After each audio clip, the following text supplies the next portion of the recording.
Bonjour et bienvenue sur la chaîne YouTube Nico Quintet Pronos. Ce vendredi 30 juin, nous nous dirigeons vers le Temple du Trot à Vincennes sur les 2100 mètres autostart avec une course qui a réuni 16 chevaux qui sont, attention, que des mâles et hongres de 4 et 5 ans. Donc une confrontation qu'on n'a pas trop l'habitude de voir, qui ont gagné seulement, on va dire, 105 000 euros, mais ce sont des jeunes chevaux. Vous le savez maintenant, à Vincennes, ils seront 9 en première ligne et ils seront 7 à partir en deuxième ligne derrière l'autostart. Et nous avons donc des I et des G, et ainsi que des chevaux d'origine étrangère plutôt en deuxième ligne, mais dont il ne faudra pas négliger les candidatures.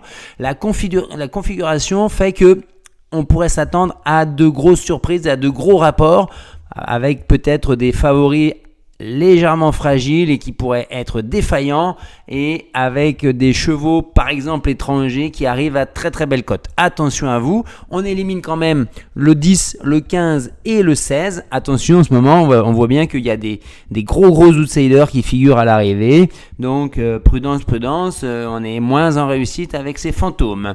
Les probabilités d'arrivée de rapport quintet plus désordre, là il faut s'arrêter là-dessus et faire attention. Regardez, habituellement on est vers les 50% de probabilité pour que le quintet plus dans le désordre atteigne les moins de 100 euros. Là, il n'y a que 20% de probabilité et on est à 40, 60, 80% pour que ça dépasse les 200 euros. Et regardez, après, c'est confirmé par les réussites du premier favori qui, soit il est dans le tiercé, soit il n'est pas là. 60% quand même de réussite. Le deuxième favori, ici le 7 Juste Midi, 20, 30 et 40% seulement de réussite dans ces configurations de course-là. Et la présence des deux premiers favoris à ces 7, regardez, 20%. Donc prudence avec les bases. Là, c'est le 7 dans vos jeux. Prudence. Et là, c'est encore plus flagrant. Au moins un cheval plus de 7e favori de la presse, c'est-à-dire à partir du numéro 4 ici. 11, 9, 14, 8, 5. C'est 70% dans le tiercé et 100% dans le quartet quintet. Donc, peut-être que ce vendredi soir, ça ne sera pas le cas. Mais si à chaque fois qu'on rencontre de ce type de statistiques, on joue dans le sens des statistiques, on va être dans le bon tempo, on va dire. Alors que si on joue contre les statistiques, on va être dans le zig alors que c'est le zag, et inversement. Donc moi, je vous attire l'attention sur le fait d'aller chercher encore une fois des chevaux derrière.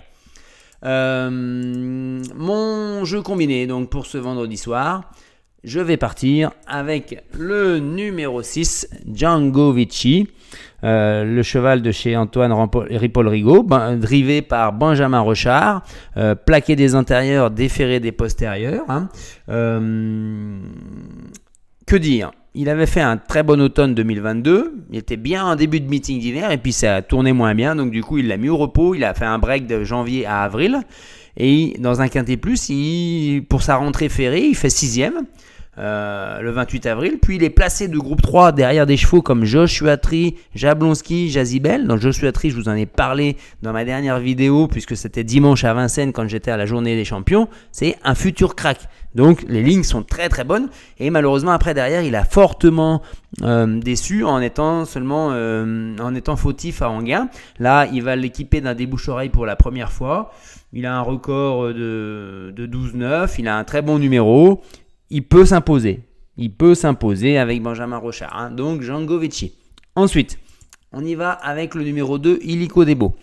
Il a fait ses débuts à Vincennes ce meeting, avec une réussite de 4 fois sur 9 dans les 5 premiers, donc 4 sur 5 avec Eric Raffin. Il est plaqué des antérieurs et déféré des postérieurs, ce qui lui convient parfaitement. Il a une réduction kilométrique qui vient d'exploser de 11,5. C'est un 5 ans. Tous les feux sont au vert, le numéro est parfait pour qu'il reprenne le cours de ses bonnes performances. Il restait, hormis sa 7e place, sur premier, deuxième, premier, distancé, troisième. Donc quand même cheval assez sûr, bien engagé, bon driver dans sa catégorie. On y va. Ensuite le 13 Fortnite. Alors, c'est le JMB de service qui sera mené par Nico, le fils à Jean-Michel, Nicolas Bazir. Il a gagné pour sa première course en France, puis il a été distancé alors qu'il luttait pour la victoire dans sa deuxième course. Il a établi lors de sa première course un 11 en réduction kilométrique sur le parcours pour le dernier kilomètre, ce qui est quand même assez fantastique. JMB a l'air de bien l'estimer. Il pense que son numéro 13 ne sera pas un handicap trop important et il va venir à un moment donné pour lutter pour les belles places. On va dire que la dernière fois, il courait un petit peu rapproché et sur un parcours de tenue, il explique sa faute de fatigue, disons, en fin de parcours. Là, sur un 2100 auto start, numéro 13, départ tranquille et il va faire parler la classe ensuite. Ensuite, on va mettre le 11 Dingo, première grosse surprise. Alors, le 11 Dingo, il est ferré, mais c'est pas un problème. Il a fait quatrième d'un très bon lot le 25 mars sur les 2700 mètres grande piste où il courait quand même en 12,8. Sa réduction kilométrique, donc elle était très très bonne, alors qu'il a un record de 13,4 sur 2100 mètres grande piste. Donc ça veut dire que sur 2100, il va l'exploser ce record. Il a 6 courses à Vincennes, ce concurrent étranger. Il est 4 fois 4e ou 5e sur les 6 courses. Le 8 avril, on retrouve une bonne ligne battue par Joshua Tree et Darko Zak, qui ont largement plus que confirmé, et devant Jean Balthazar, s'il vous plaît. Donc, les lignes sont bonnes. Son driver pour Zio, il a couru déjà 30 fois en France en 2023 avec une réussite de 9 fois placée dans les 5 premiers. C'est pas extraordinaire, mais il ne découvre pas ni les drives françaises, ni les courses françaises, ni Vincennes. Donc, avec son numéro 11, caché derrière Illico Debo, attention, il peut se placer très très haut. Ensuite, le 7 juste à midi, le cheval de Soulois qui sera mené par Nivard. Il a 2 chevaux Soulois, je crois, dans cette course-là avec le 1 Jabal Pur. Les deux sont annoncés courus, entre guillemets, avec 4 contre 1 chacun. Juste à midi, et le 7, il est dans les 4, 10 fois sur 18. Les 8 autres fois, il est distancié. Donc, voilà un peu son profil. Il est déféré des 4. Il a une réduction kilométrique de 12,5 ferré, donc ça veut dire qu'il y a de la marge par rapport à ça. Avec Nivard, c'est 6 sur 8, donc il y a de fortes chances quand même que ça... Il me décevrait s'il ne resterait pas dans le quintet. Ensuite, l'As Jabal Pur. Alors, il a un numéro, je ne suis pas sûr qu'il va s'élancer à fond les manettes, et plein gaz. Donc, il risque de se retrouver légèrement enfermé à la corde. Bon, on connaît la science tactique de Gabi Gelormini, mais tout de même, lui, le déferrage des 4 lui a fait franchir un palier depuis 2 courses. C'est le tandem, cette fois-ci, Soulois-Gabi. Il a une réduction de 12,6 sur le parcours. Je le vois plutôt pour une place à cause de son numéro 1 où il va se retrouver un peu enfermé. Ensuite, on y va avec le 14 Condor Base, le cheval de chez Minopoly. Pourquoi je le mets ? Malgré le fait qu'il n'est pas couru depuis le 1er mai, mais il est en forme. En Italie, il reste sur 3 victoires dans ses 4 dernières courses, dans des lots bien moindres. En France, c'est seulement 4 sur 15 dans les 5 premiers, mais il faut savoir quand même qu'il courait dans des groupes 1, dans des groupes 2, dans des groupes 3, quasiment avec les meilleurs à chaque fois. Donc sa dernière place en France, elle remonte à septembre 2021, certes, mais il est déféré des 4 et il a un chrono de 1:11.1 sur le parcours des 2100 mètres grande piste autostart. Donc il a sa chance. Et attention parce qu'ils annoncent 60 contre 1. Mais il faut y aller, faut se lâcher sur cette course-là. Et enfin, on finit encore un outsider, Ivram, qui vient de remontrer le bout de son nez, on va dire. Il a peu couru cet hiver et ce printemps, une fois par mois, mais c'est un cheval qui vient du sud-ouest.